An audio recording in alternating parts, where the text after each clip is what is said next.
Welcome to my channel. Today's story is about how I turned my ex's most luxurious wedding gift into their own downfall.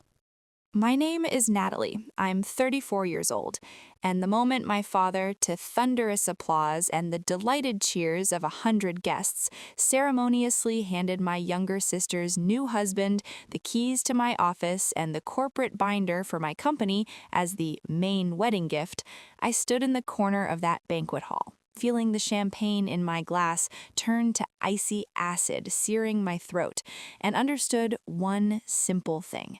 Not a single person in that room, packed with relatives, family friends, and shady acquaintances from the groom's circle, even glanced my way. To them, I was empty space, invisible, a disposable asset whose decade of work had just been handed over like a pretty bow on someone else's celebration.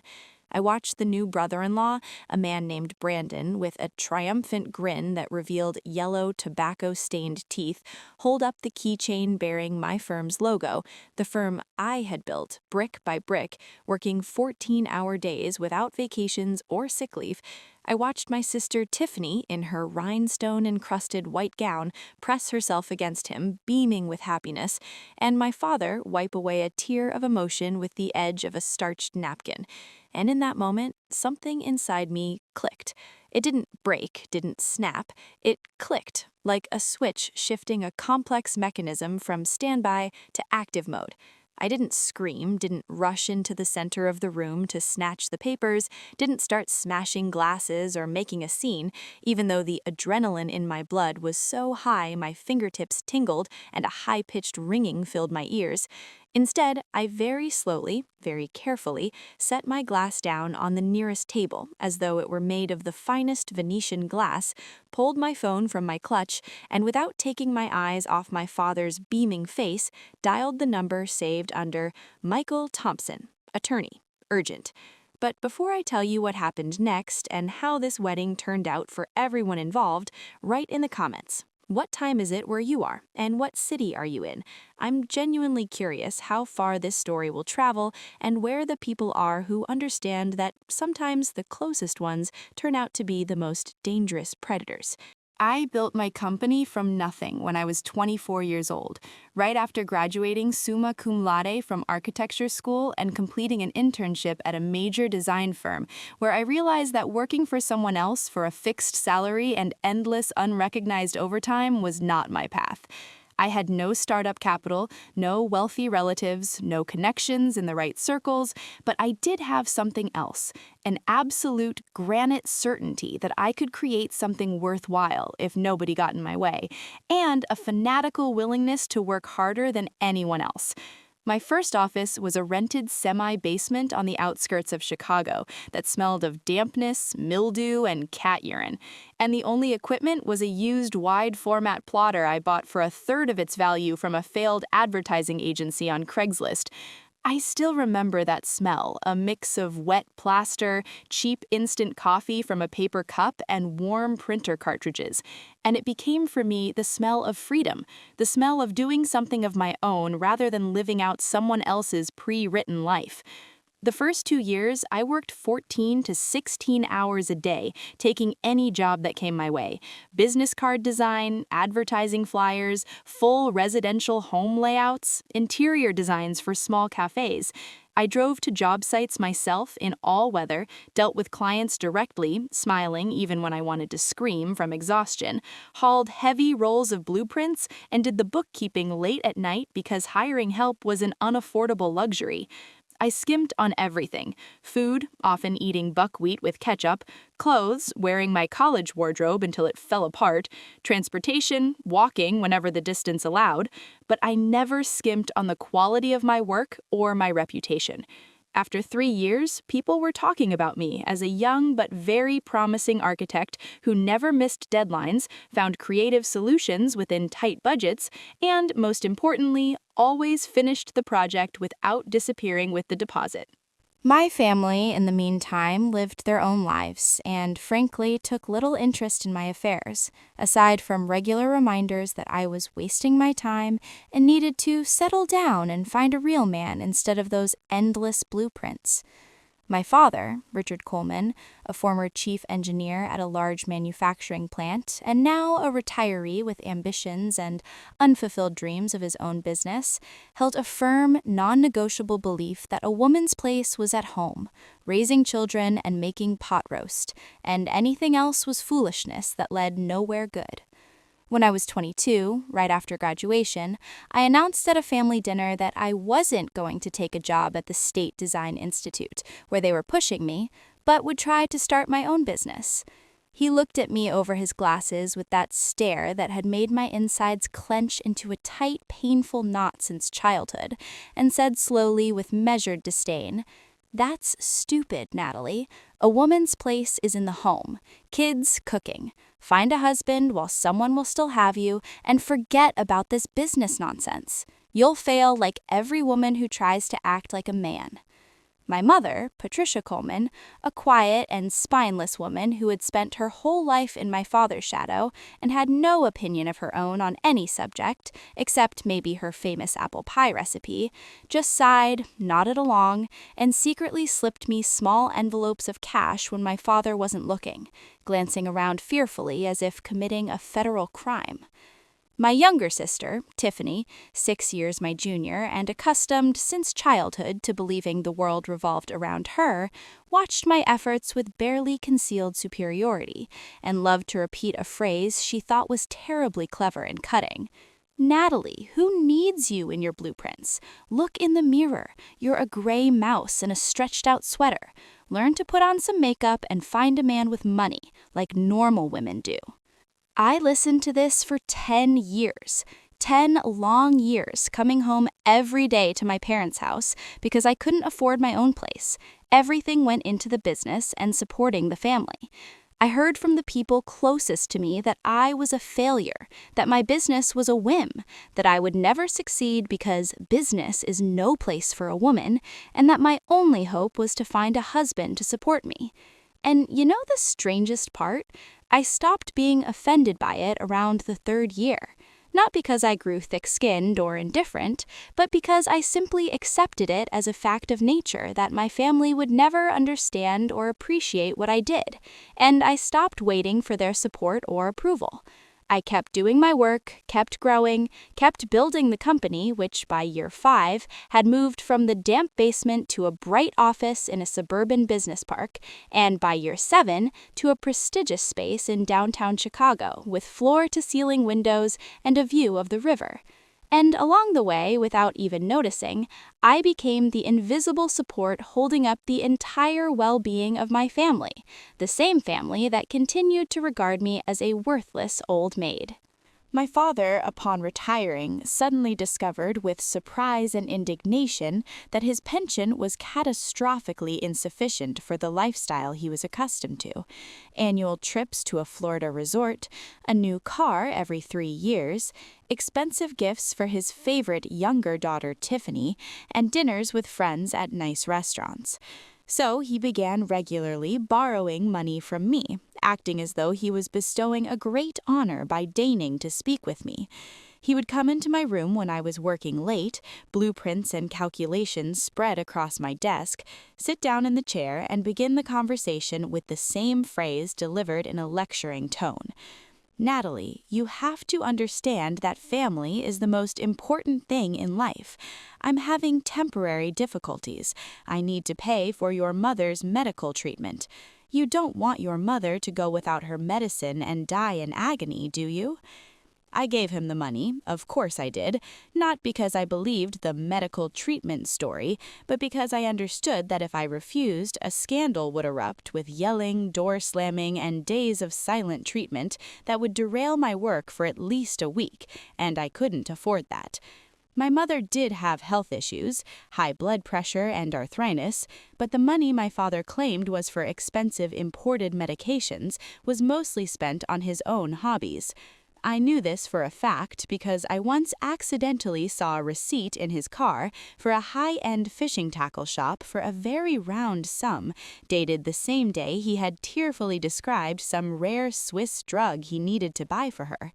I said nothing. I just carefully put the receipt back, filed the information away, and kept working, adding a mental note to the list of things I might one day use. Meanwhile, Tiffany grew and blossomed, not in a professional sense, but purely in consumption and self-adoration. She barely scraped through a for-profit interior design school that my father's connections got her into because she couldn't have passed the entrance exams on her own with a gun to her head. After graduation, she proudly announced at dinner that she was now an interior designer with a unique creative vision and would soon be making huge money like all the successful people in her social media feed. Reality, as usual, was harsher. She was fired for her first job after a month in disgrace because she mixed up the measurements for custom kitchen cabinets and ordered units that physically wouldn't fit in the space, forcing the client to redo the renovation at their own expense. She lasted a bit longer at her second job, but quit herself, slamming the door dramatically because the boss is a tyrant who doesn't appreciate creative people and their bold ideas.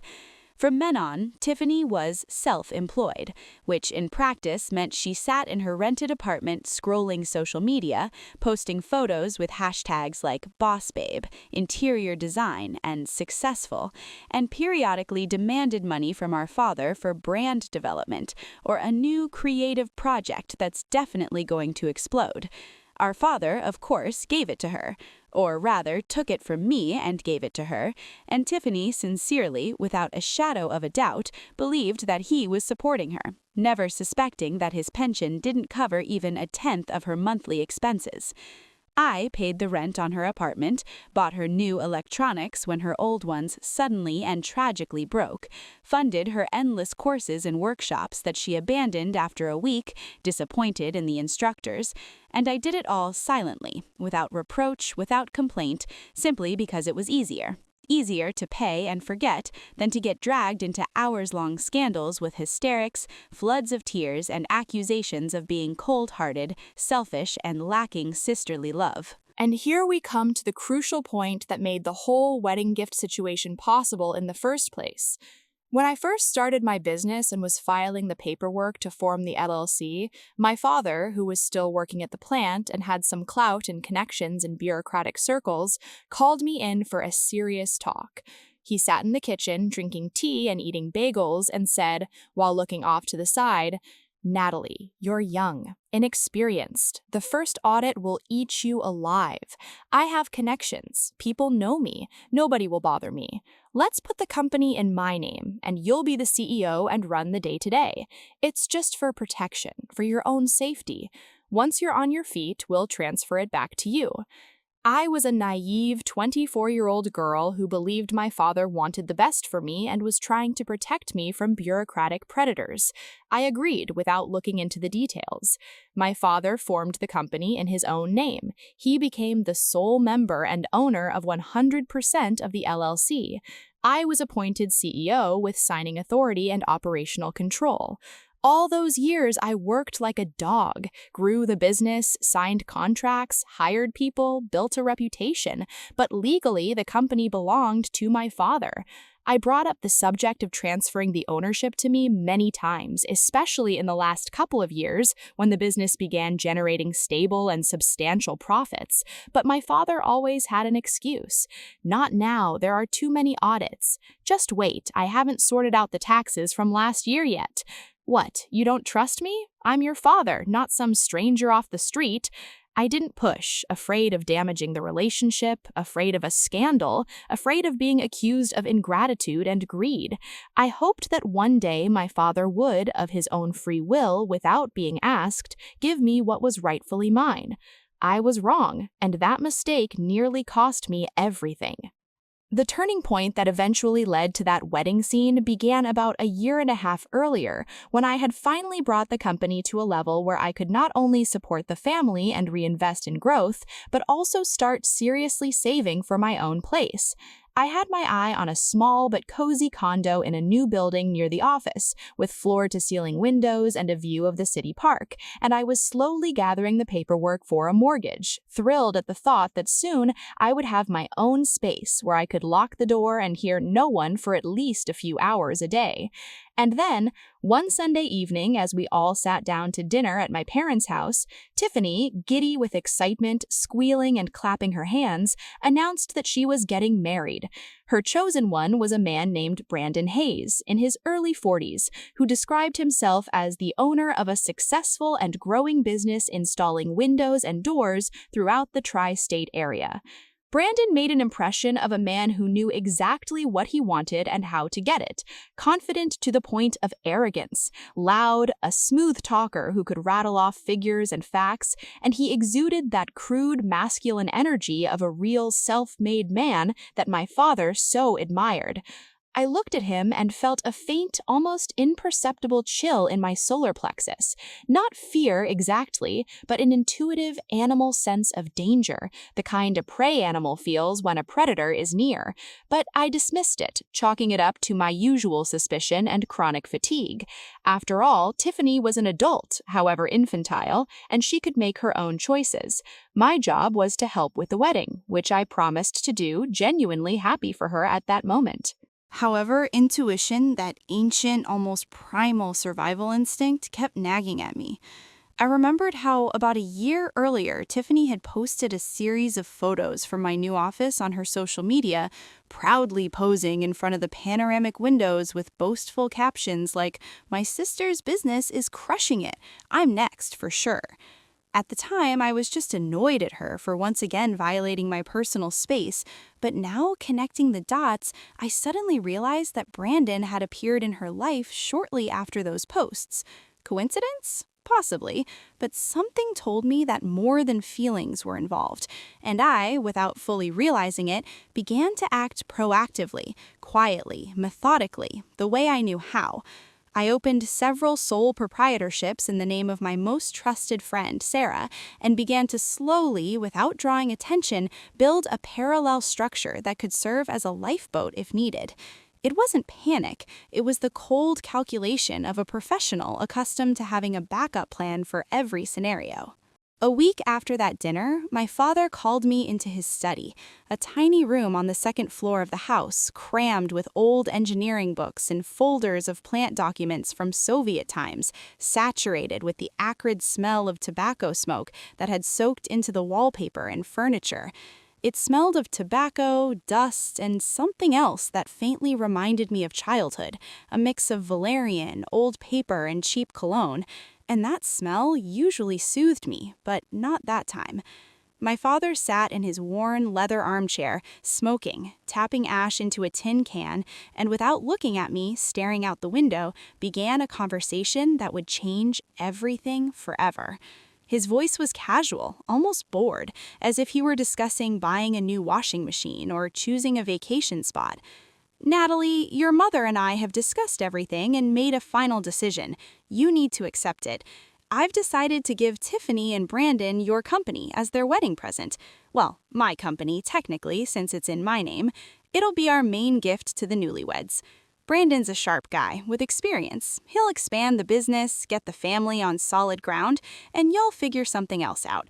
You're smart, resourceful, you won't be lost."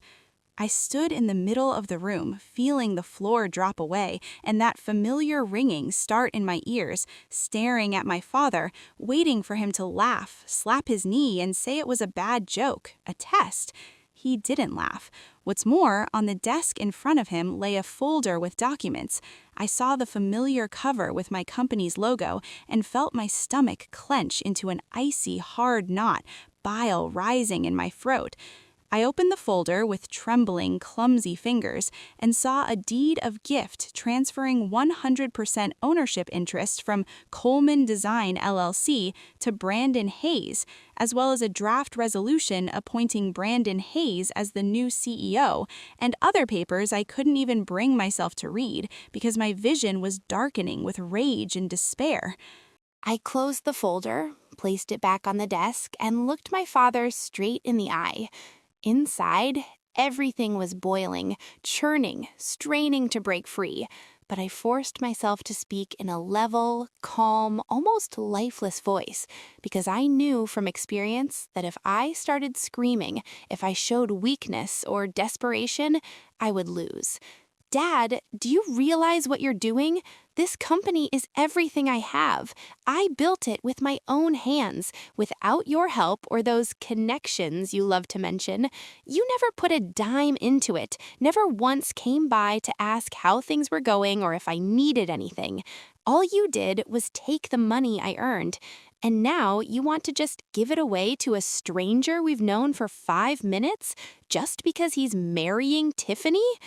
My father slowly rose from his chair, and I watched his face flush red, the vein on his neck bulge and pulse, the unmistakable sign of an approaching rage fit, familiar to me since childhood.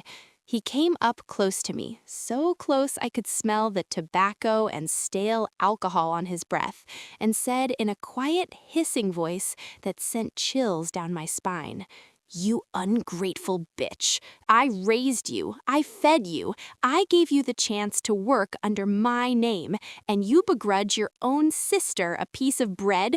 Here's how it is. Either you accept it, smile at the wedding, and don't ruin people's celebration, or I won't just give the company to Brandon. I'll have you fired as CEO the same day, and you'll be out on the street with no job, no money, and no reputation. I have all the rights. I'm the owner, remember?" I flew out of the study, slamming the door so hard a small porcelain figurine fell and shattered, and lay awake all night staring at the ceiling, trying to understand how my own father could have come to this. I didn't know then that this was only the first warning, and that the real hell would begin in the coming months. The next 6 months turned into a waking nightmare I wouldn't wish on an enemy. A systematic, well-organized campaign of pressure began, using every available lever: psychological, financial, legal, and even, as I later discovered, outright criminal. First, 2 burly men in plainclothes showed up at my office, identified themselves as detectives from the Economic Crimes Unit, and informed me that a complaint had been filed by a dissatisfied client alleging fraudulent activity and embezzlement. They spent hours in my office, going through papers, asking my employees uncomfortable questions, spreading an atmosphere of fear and suspicion, and left having found nothing, but leaving behind a heavy, sticky residue and paralyzing work for days. Then problems started with my landlord, the owner of the building where my office was located. My lease was coming up for renewal, and the landlord, who had previously been more than accommodating, suddenly proposed new terms with a 2.5 times rent increase, citing changed market conditions and increased demand for commercial space in this area. When I tried to find another location, I discovered that every suitable option in the city had somehow magically been taken, or the owners had changed their minds about renting just a day before signing the agreement, apologizing and looking away. I felt the invisible noose tightening, but I still didn't fully understand who was pulling it or to what end. A month later, 2 key employees left: my lead project architect and my VIP client manager, people I had worked with for years, whom I had personally trained and fully trusted. They went to a competing firm that offered them double the salary I could afford, and I couldn't blame them. Everyone has a family, obligations, loans, and dreams of a better life. But losing those 2 was catastrophic because they knew all the details of current projects, all the client contacts, all the nuances of relationships with contractors and suppliers. I had to scramble to find replacements, reshuffle schedules, negotiate deadlines, personally visit job sites to calm worried clients, and I managed. I managed by sheer adrenaline and stubbornness, but every day I felt the ground crumbling beneath me.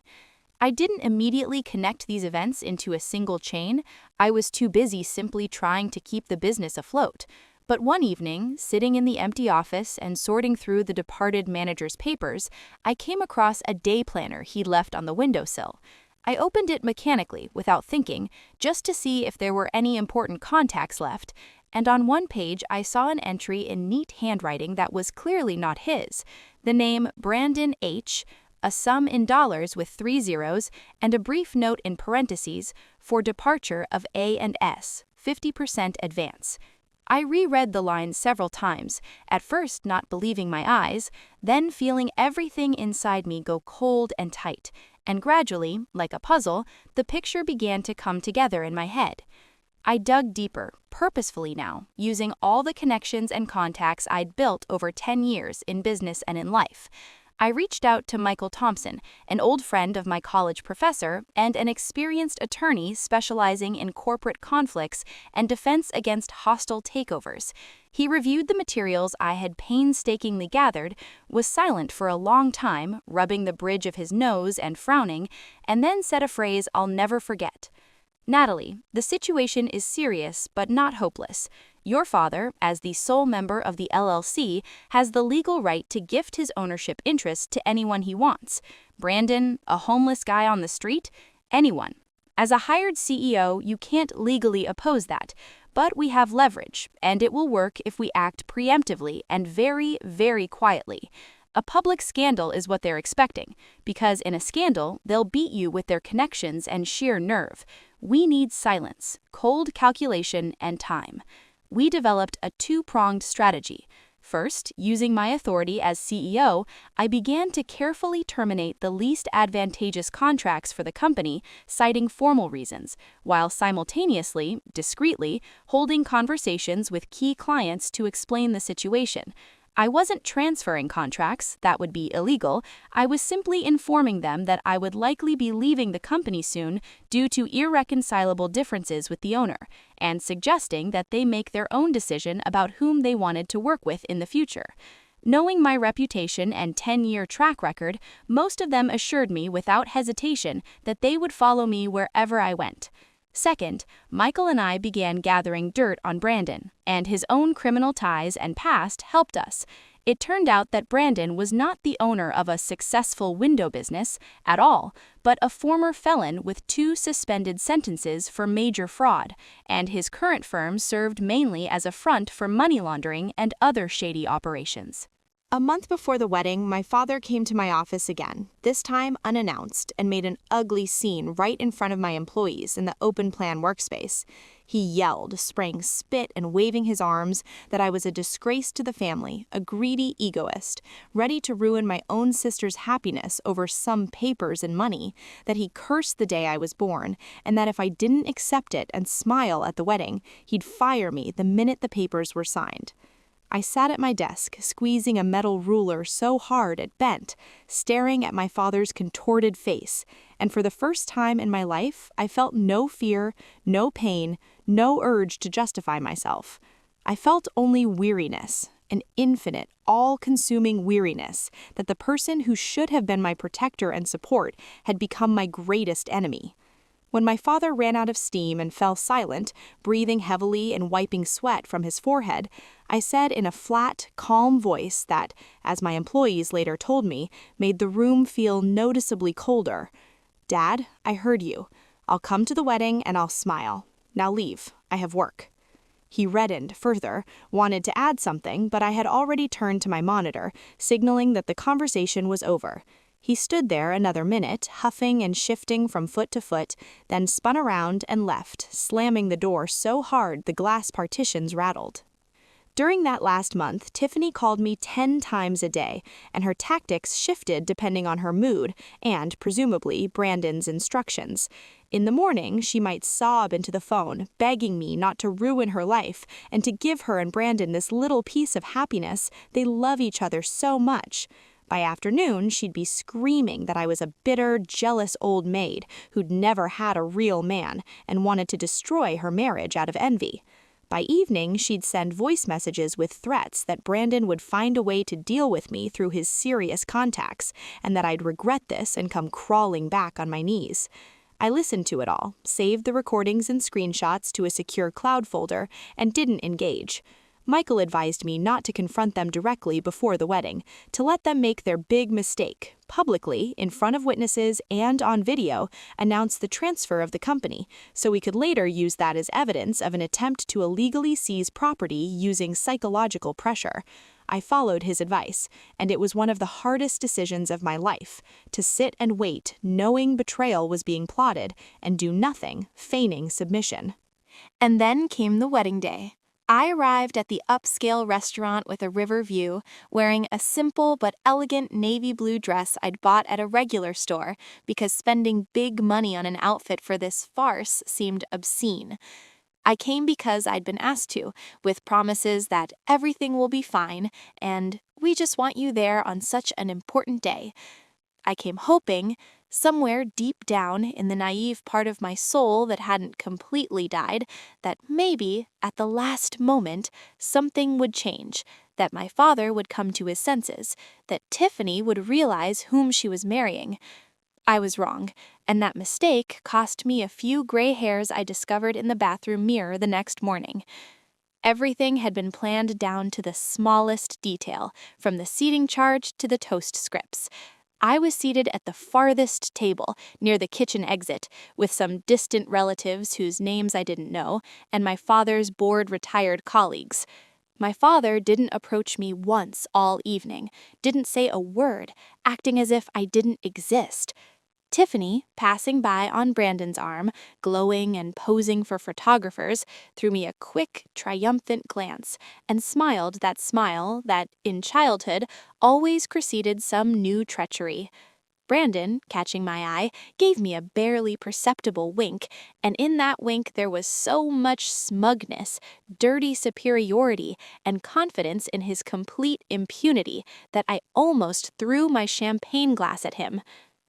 As I later learned from the case file, that very morning, while Tiffany was spending her final pre-wedding hours at a salon and I was getting ready with a heavy heart, my father and Brandon had calmly visited a notary public's office. There, they executed the deed of gift for the membership interest in Coleman Design LLC and had all the necessary documents notarized. The notary, of course, knew nothing of the backstory and acted strictly within the law, verifying the parties' capacity and voluntary consent. So, when my father handed Brandon the folder that evening, it wasn't just pretty theater. The newly minted son-in-law was holding legally effective documents granting him ownership of my life's work. The climax came near the end of the evening, when the guests were well lubricated, the music louder, and the dancing looser. My father stepped into the center of the room, raised his hand for silence, and began his speech. He spoke at length, pompously, with a catch in his voice, about how happy he was that his younger daughter had found her happiness, about what a wonderful, hard-working, promising man Brandon was, about how family was the most important thing, and about how he, as a loving father, wanted to give the newlyweds a gift that would help them get on their feet, build their future, and give him grandchildren. I listened to this drivel, nauseated by the falseness oozing from every word, every intonation, every gesture. Then he pulled a keychain with my company's logo and a leather binder from his jacket pocket, raised them above his head, and to applause and joyful shouts announced, "Dear Tiffany and Brandon, your mother and I are giving you the family business, Coleman Design, which I have owned all these years. Now it's yours. Grow it, prosper, and be happy." Brandon stepped forward with a triumphant, repulsive grin, took the keys and binder from my father, held them up like a boxer who'd won the championship belt, and the room erupted in applause, shouts of congratulations, and drunken cries of "Kiss, kiss." I watched this and felt a ringing in my ears, a thin, annoying, high-frequency whine, like a snapping string or a mosquito in the night. The floor swayed, but I held steady, gripping the edge of the table with white-knuckled fingers. A distinct metallic taste filled my mouth, as if I'd licked a battery. I very slowly, very carefully set my glass down, trying not to spill champagne, though my hands trembled so much the liquid sloshed dangerously. Then I took my phone from my clutch, found the contact Michael Thompson, and typed a 2-word message, "Start, now." The reply came seconds later, "Received, stand by." I put the phone away, rose from the table, and headed for the exit without looking at anyone. My father, noticing my movement, called after me loudly, "Natalie, where are you going? The party's just getting started. Stay, have a drink to the newlyweds." I turned, looked at him, at the radiant Tiffany, at the smirking Brandon, and said in a flat, lifeless voice containing no anger, no hurt, no despair, nothing, just 3 words, "Thanks for the invitation," and I walked out into the rain, without an umbrella, without a coat, without money for a cab, because my purse was in the coat check and I had no strength left to go back for it. I walked through the pouring rain, not caring where I was going, turning into dark alleys and courtyards, and felt neither cold nor wet nor tired. I felt only emptiness, a vast, black, cosmic emptiness, where my soul, my hopes, my belief that my family might someday value me used to be. I came to a lopsided bench in an unfamiliar courtyard, sat on the wet slats, and stayed there maybe an hour or 2, until I was chilled to the bone, and realized that if I stayed any longer, I'd freeze to death on that stupid bench, and then no one would ever prove anything to anyone. So I got up, hailed a passing car, and went to the apartment of my old college friend Sarah, who lived across town. Sarah, seeing me on her doorstep, soaked, shivering, wild-eyed, blue-lipped, asked no questions. She just pulled me inside, wrapped me in a blanket, poured hot tea with brandy, and sat beside me, waiting for me to speak. I didn't speak until dawn, and by the time I finished telling her everything, the room was bright with the rising sun, and Sarah sat stone-faced, clutching an empty mug so hard her knuckles were white. "What are you going to do?" she asked quietly, almost a whisper. I looked out the window at the gray, rainy morning and answered, "What I do best, work." The next 2 weeks I stayed at Sarah's, barely leaving the apartment and barely getting up from my laptop, taking breaks only for sleep and food. I turned off my old phone, bought a new SIM card, and gave the new number only to those I trusted absolutely: Michael, Sarah, and a couple of other vetted people. I occasionally turned on the old phone to check missed calls and messages, and each day there were more, like a snowball rolling downhill. First, my father called 10 times the first day after the wedding, but I didn't answer. His voice in the messages changed from irritated, "Natalie, stop being foolish, pick up, we need to discuss company business, it's serious," to anxious, "Natalie, what's going on? Why are the company accounts frozen? Brandon says he can't log in to online banking." And finally to outright panicky, screeching, "Natalie, call me immediately. This isn't a joke. What have you done, you bitch? Do you understand you've ruined everything?" Then Tiffany started calling. Her messages were a combustible mix of screeching demands, hysterical sobbing, and streams of profanity I hadn't known existed in my refined sister's vocabulary. "You bitch, what did you do to the company?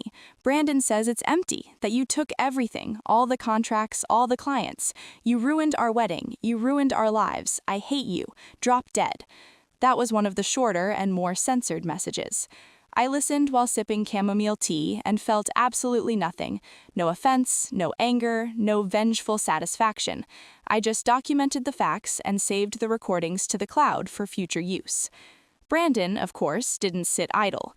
On the 3rd day after the wedding, he went to the company office to, as he'd told my father, take over and whip things into shape. Imagine his surprise when the building's security guard politely but firmly informed him that the lease had been terminated by the tenant, the premises were sealed pending resolution, and a Brandon Hayes was not on the access list. Brandon tried to make a scene, call the police, throw his weight around, but security stood firm, and the responding officer, after reviewing the documents, shrugged and advised him to resolve the matter through civil court. The next day, Brandon went to the bank where the company's accounts were held and presented the notarized deed of gift and the owner's resolution appointing him CEO, signed by my father. The bank manager, a young man with glasses and a perfect part, smiled politely, checked something on his computer, and informed him that access to the company's accounts had been frozen due to a restraining order issued in connection with an ongoing criminal investigation. Brandon, according to witnesses, left the bank at such speed and with such an expression that the guard instinctively reached for his nightstick. But the real fun began when Brandon tried to contact the company's key clients and partners to reassure them that the change of ownership would be smooth and all contracts would remain in force. He discovered that all the major clients had unanimously informed him that they were terminating their contracts with Coleman Design LLC under the relevant clauses and would be working exclusively with me. They wanted nothing to do with a man they didn't know with a dubious reputation and whose management style was completely alien to them. The architecture business, it turned out, wasn't built on paper. It was built on personal relationships and trust that I had cultivated for years. Brandon had been gifted a shiny wrapper with a famous name and history, but with no active contracts, no liquid assets, no employees, and no money in the bank, an empty legal shell that was, moreover, under a registration freeze.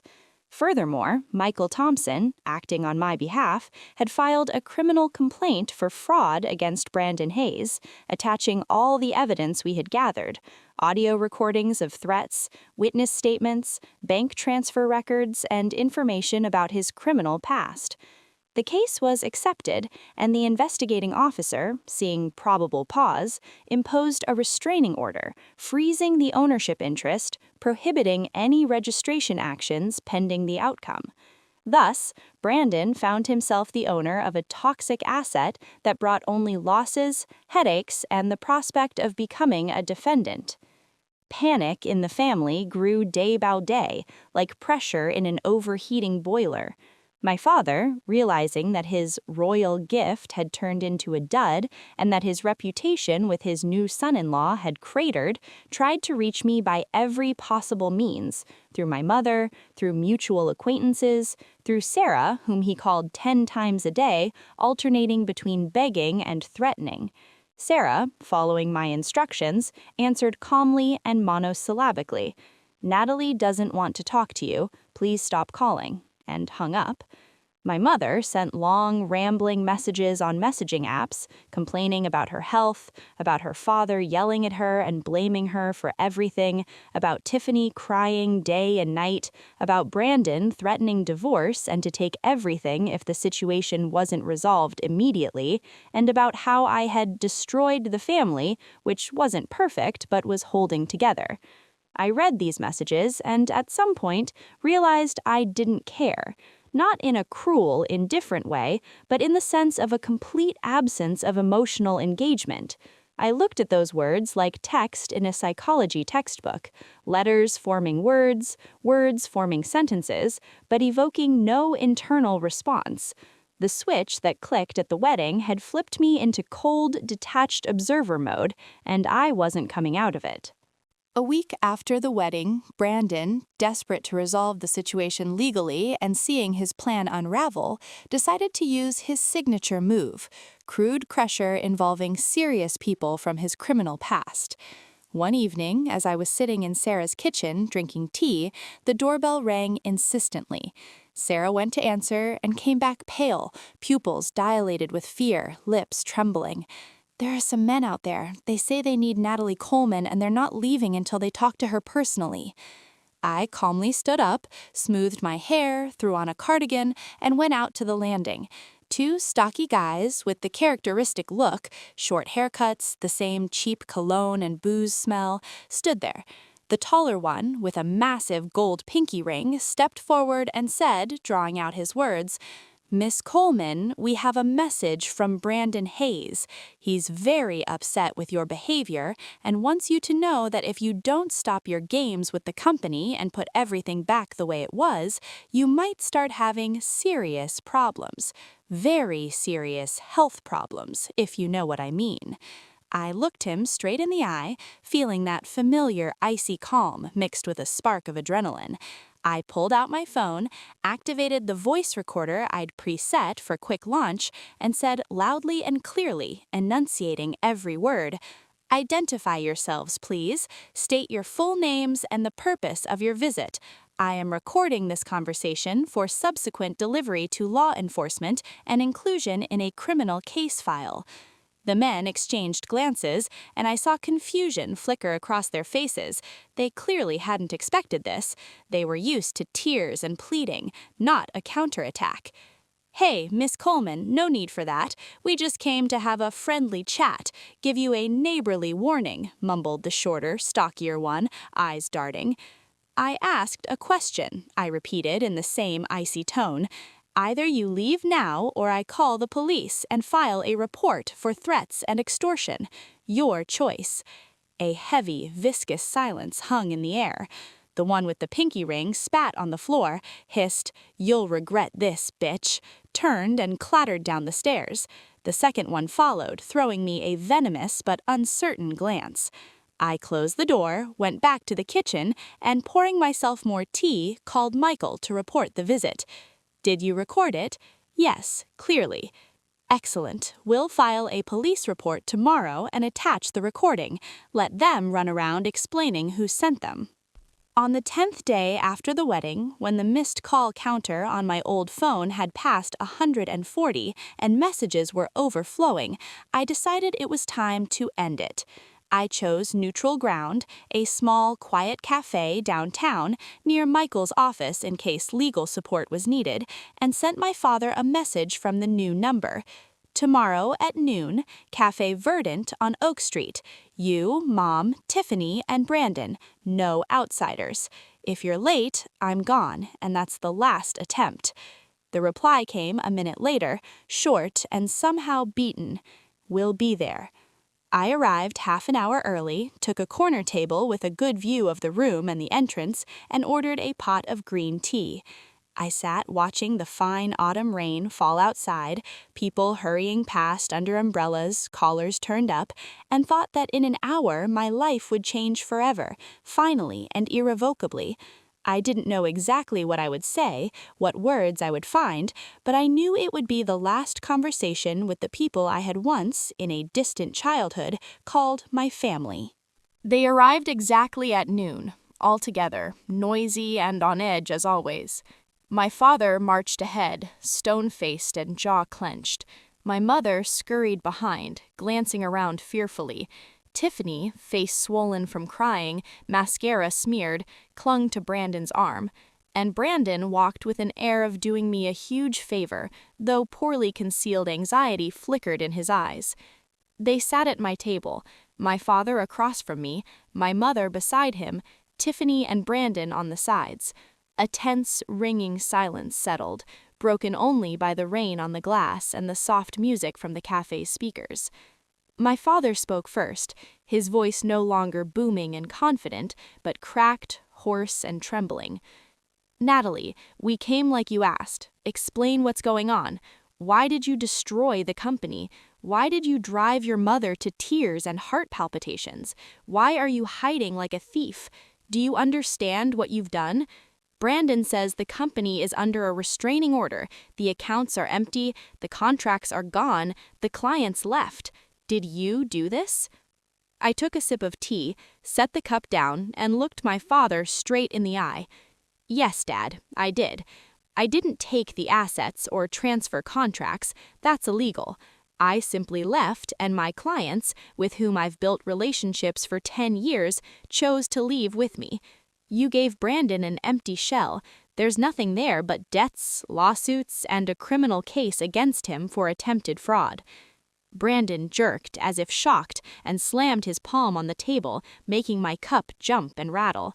"You bitch, what are you saying? You think you can drag me through court? It's my company under the law. It was given to me in front of witnesses. Everything was notarized. I'll destroy you, you hear me? I have connections." I shifted my gaze to him and said in a flat voice, devoid of emotion, just stating facts, "Brandon, I have an audio recording of your conversation with my father where you discuss the plan to take over my company and mention bribe amounts. I have wire transfer records showing you paid my former employees to quit and go to a competitor. I have a recording of the threats you sent through your friends with the gold pinky ring. I have an expert's report on forged signatures on internal documents. And I have a criminal case number for fraud where I'm listed as the victim. The investigator has already frozen your ownership interest. You're looking at real prison time, Brandon, not probation like last time." Brandon paled, his lips trembled, and he opened his mouth, but no sound came out, just gasping like a fish out of water. Tiffany, who had been silent, suddenly sobbed and spoke in a breaking, tearful voice.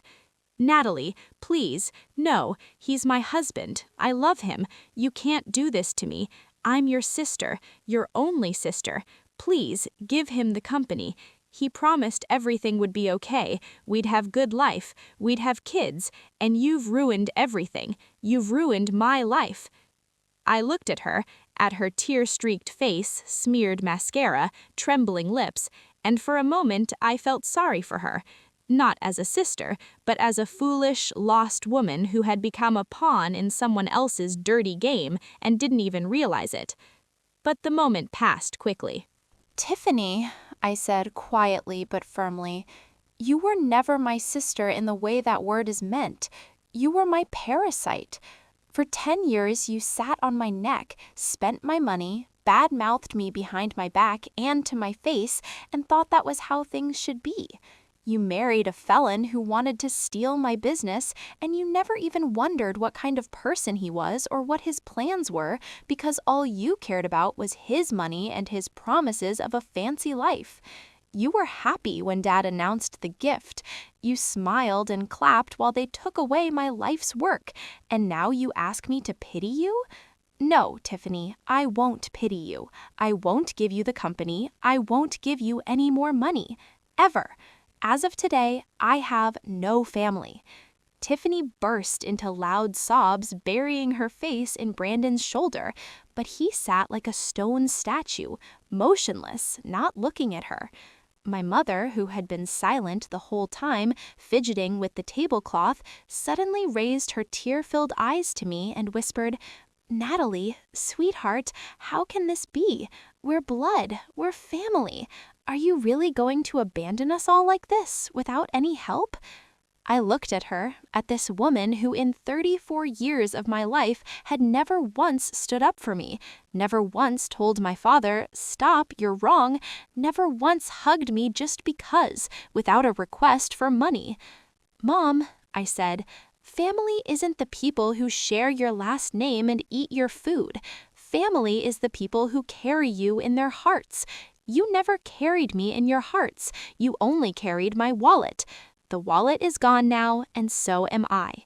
I stood up, placed a bill on the table to cover my tea, and without looking back, walked out of the cafe into the rain, which continued its monotonous drumming on the rooftops and pavement. The following months were difficult, but I got through them. I moved to another city, big, loud, full of opportunity and unfamiliar faces, where nobody knew me and I could start fresh. I opened a new company under a different name, but with the same principles and the same people, both clients and employees, who gladly returned to me as soon as they heard I was back in business. Because in our field, it's not the sign on the door that matters, it's the name and the reputation. We won several major contracts, hired talented new staff, leased a bright, spacious office with floor-to-ceiling windows and a view of the park, almost the one I used to dream about lying awake in my tiny room at my parents' house. I bought myself a small but cozy condo in a quiet, green neighborhood, adopted a cat I named Plotter in memory of that first used piece of equipment that started it all, and in the evenings I sit on the balcony with a cup of tea, look at the lights of an unfamiliar city, and think that happiness isn't having a lot of money or recognition, it's waking up in the morning and knowing you don't have to prove anything to anyone, justify yourself to anyone, or bend to anyone's will. I learned about the fate of my former family in bits and pieces from distant acquaintances who sometimes called just to chat and shared gossip. The criminal case against Brandon, bolstered by my testimony and the evidence we'd gathered, went to trial. He was sentenced to real time, 4 years in state prison, and his window business was liquidated to pay debts. Tiffany, left without a husband, without money, and without illusions, moved back in with our parents, and for what I think is the first time in her life, got a real job as a cashier at the local supermarket. I saw her once by chance when I was back in Chicago on business. She was standing at the register, tired, no makeup, in a store vest, and she didn't notice me. My father, broken and aged, tried several times to contact me through acquaintances, sending letters of apology and requests to meet, but I didn't respond. My mother sent long, rambling messages on the apps, which I read but left unanswered. I don't hold a grudge, no. I've simply stopped being part of that family because I understood the main thing. You can't build a happy life on a foundation of others' disrespect and your own self-denial. You know, from where I stand, this story isn't so much about revenge as it is about the importance of stopping one day and asking yourself, who am I doing all this for? Who am I trying to impress, to prove my worth to? I spent 10 years of my life trying to earn the love and respect of people who were never capable of giving it, because their own souls were crippled by pride, envy, and an unwillingness to see me as a person. And only after losing everything I had built did I gain what truly matters, the freedom to be myself and the right to live my own life, not someone else's. Now I have work I love, loyal friends, a cozy home, and a cat who purrs in the morning demanding breakfast. I'm happy, not because everything is going well, but because I learned to value myself without looking for others' approval. And what would you have done in my place? Would you have forgiven your father and sister? Would you have tried to salvage what was left of the family, sacrificing yourself and your principles? Or would you, like me, have chosen yourself and your right to a life free from those who never valued you? Write in the comments. I genuinely want to know. Maybe some of you are standing at that same crossroads right now, and I want you to know. Leaving isn't weakness. It's the bravest thing you can do for yourself. Take care of yourselves and don't let anyone, not even the closest people to you, make you invisible in your own life. Thank you for listening to my story.